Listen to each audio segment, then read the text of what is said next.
I have to be honest before we even start. I'm tired. Mm-hmm. And it's not the I need a nap kind of tired. It's that deep exhaustion where your brain feels like a browser with 50 tabs open and like half of them are frozen. The fatigue of the grip. Yeah, that's exactly it. It's the grip. Yeah. This low-level hum of anxiety that just says, if I relax for 1 second, the wheels fall off. Everything collapses. Right. The emails pile up, the house just creates its own mess, my career stalls. It feels like I am physically holding my life together by sheer force of will. It's a heavy burden, isn't it? To walk around believing you are the only structural support for your entire world. It's heavy, but it also feels, well, it feels necessary. That's the trap. If I let go, chaos wins. So today, I don't know, I feel like we need to do something different. We're not looking for a productivity tool, are we?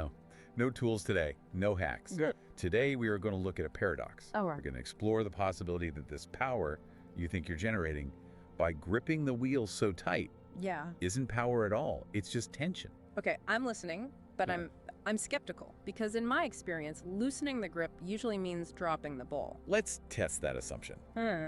But to do it, I need you to step out of the studio mentally for a moment. I'm not sure I have the bandwidth for a guided meditation right now, but okay, go ahead. We are standing on a high hill. It's dawn. Okay. The light is that strange, quiet gray-violet color just before the sun breaks. The air is cool and completely motionless. Right, very still. The trees around us are standing like monks, rooted, silent. Okay, I can picture it. It's quiet, almost. Too quiet. The silence of readiness. And then it arrives. The wind, it comes from nowhere. It doesn't ask permission, doesn't knock.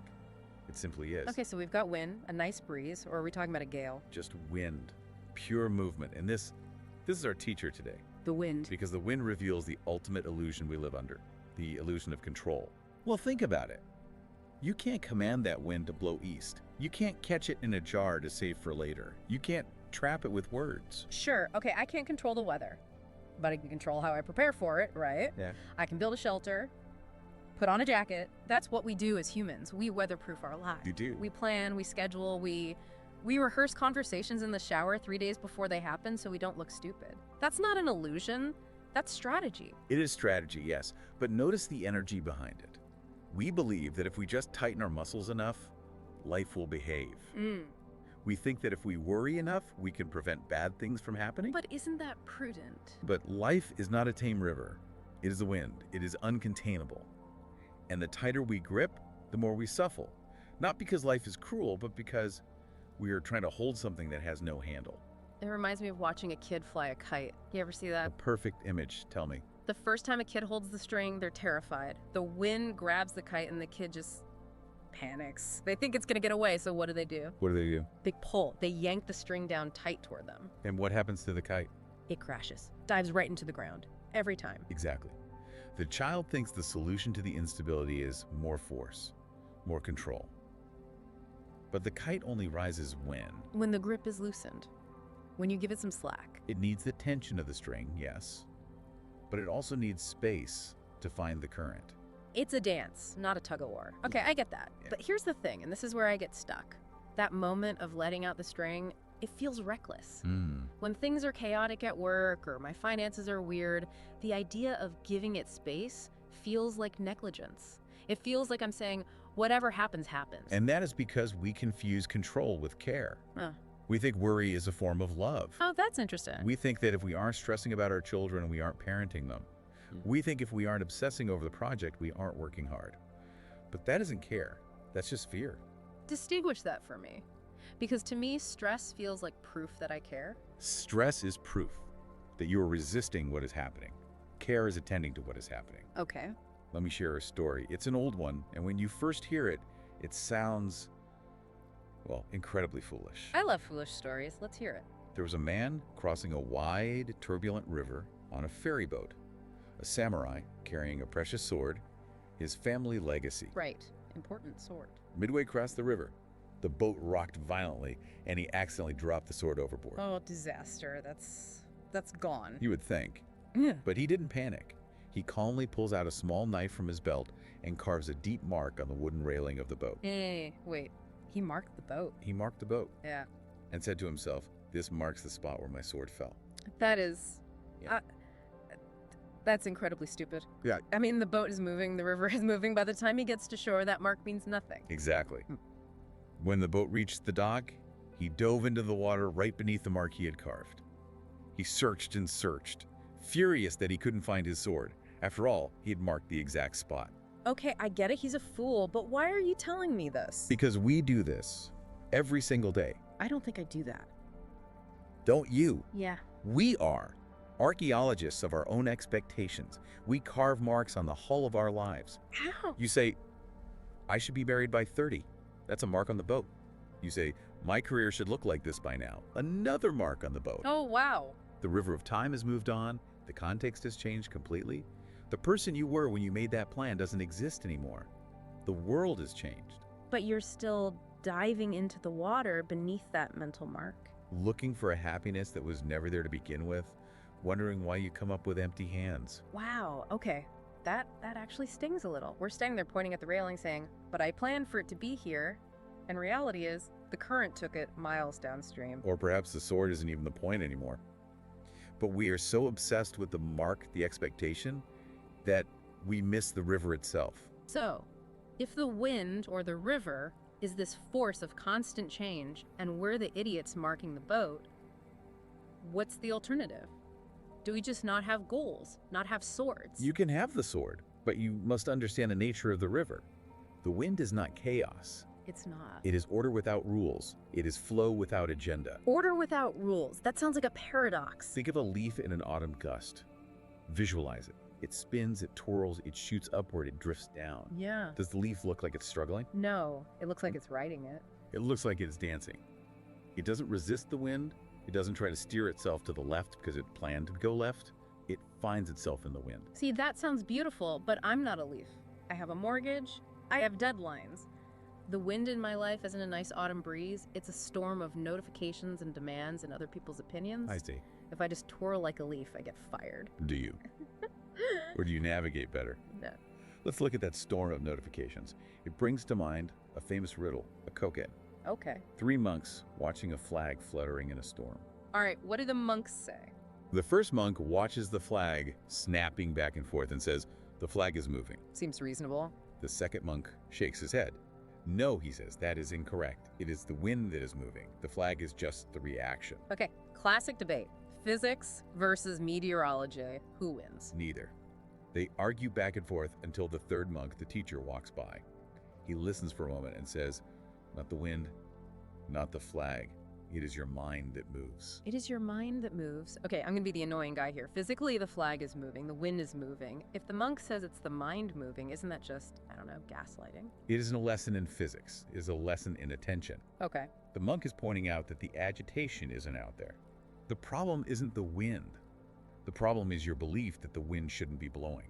So the movement he's talking about is the emotional turbulence, the stress. Precisely.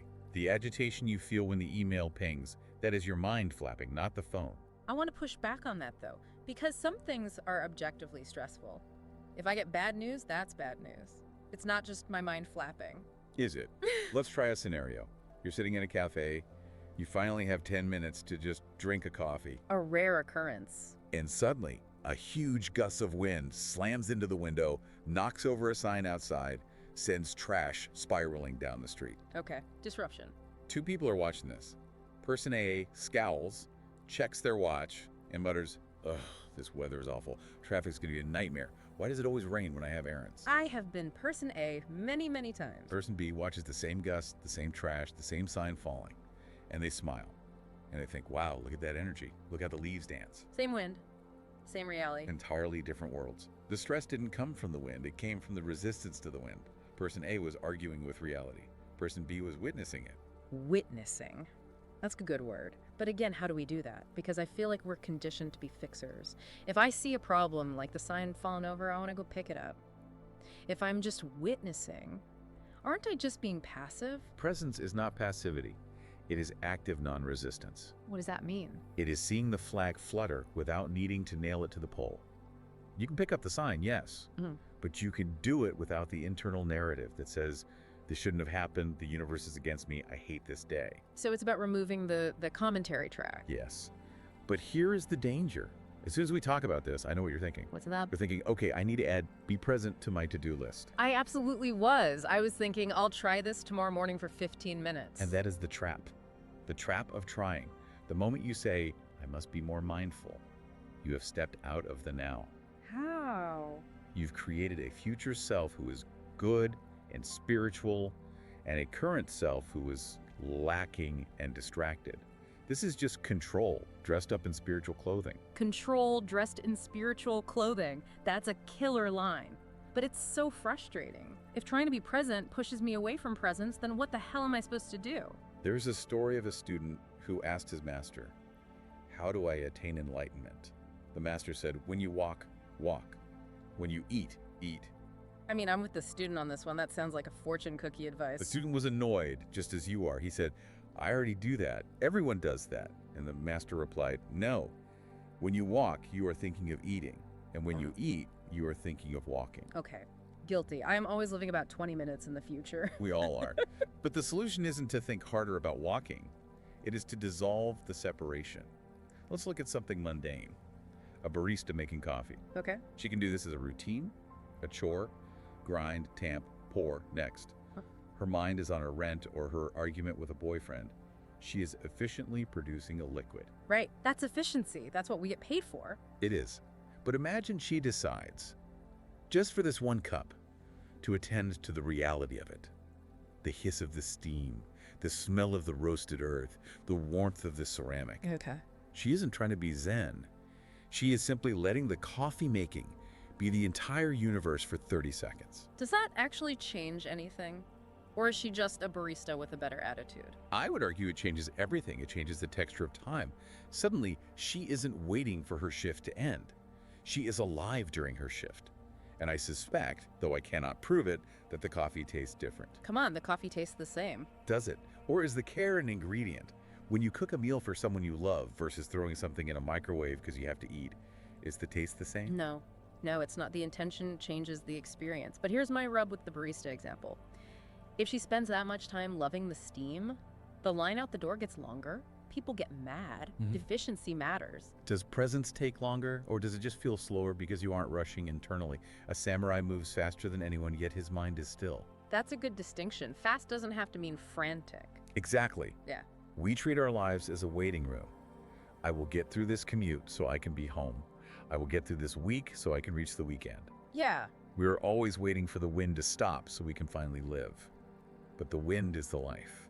That connects back to the idea of surrender. And I think that word surrender, it has a massive PR problem. When I hear surrender, I hear defeat. I hear waving the white flag. It's a linguistic tragedy. There is a vast canyon of difference between giving up and giving over. Okay. Giving up is apathy. It's collapsing on the floor. Giving over is trust. It's alignment. Like the sailing metaphor you mentioned. Yes. Think of the sailor. A sailor cannot command the wind. If she screams at the sky, the wind does not care. If she tries to force the boat directly into the wind, she stalls. So she has to tack, zigzag. She adjusts the sail, not the sky. She uses the energy that is actually there, not the energy she wishes was there. Even a headwind and obstacle can be used to move forward if you know how to angle the blade. Adjust the sail, not the sky. I need to tattoo that on my forehead because I spend like 90% of my energy trying to adjust the sky.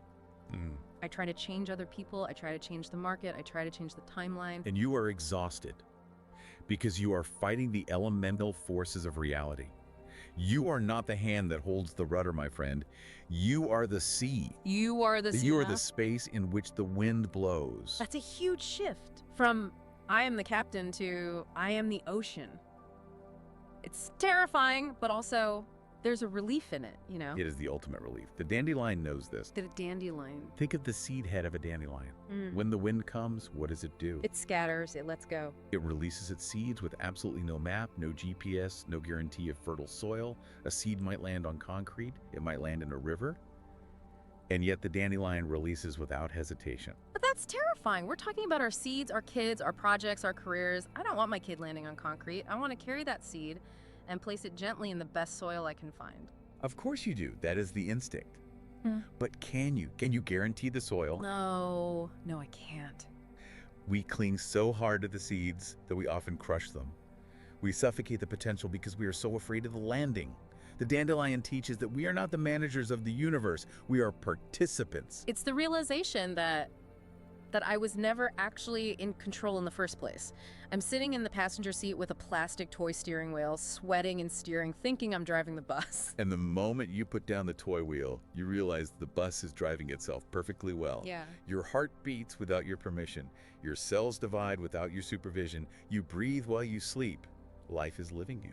So, we've talked about the wind, the kite, the sword, the dandelion. I feel, and maybe you listening feel this too, a little bit lighter. But I also know myself. In an hour, I'm going to walk out of here, check my email, see a crisis, and grab that toy steering wheel again. You will. And that is fine. That is. You don't fail because you forgot to be present. You just remember again. It's a return, not a failure. So how do we leave this conversation? Because the wind eventually passes. It does. And there is a moment, have you ever noticed? Right after a strong wind dies down, The stillness comes back. the dust settles, the trees stop swaying. In that silence, nothing has been fixed. The mortgage is still there, the emails are still there, but everything has changed. Because I'm different. You are different. You aren't clutching the railing of the boat anymore looking for the mark. You aren't arguing with the monks about the flag. You're just here. We often want insight to be a trophy. We want to wrap up this deep dive with a shining nugget you can put on a shelf. But true insight is like dew on the grass. How so? It's fresh, it's temporary, and it disappears when the sun gets high. So we shouldn't try to bottle this feeling. If you try to hold it, you turn it into another kite that you are strangling. Just let it be what it is. Uncertainty is not an enemy to be endured. It is the ground of peace. Uncertainty is the ground of peace. That's the most paradoxical thing you've said all day. How can not knowing be peaceful? Because when you stop needing to know what happens next, you are finally free to experience what is happening now. It shifts the question, doesn't it? We usually ask, why is this happening to me? A useless question. Yeah. Try asking instead, what is this revealing in me?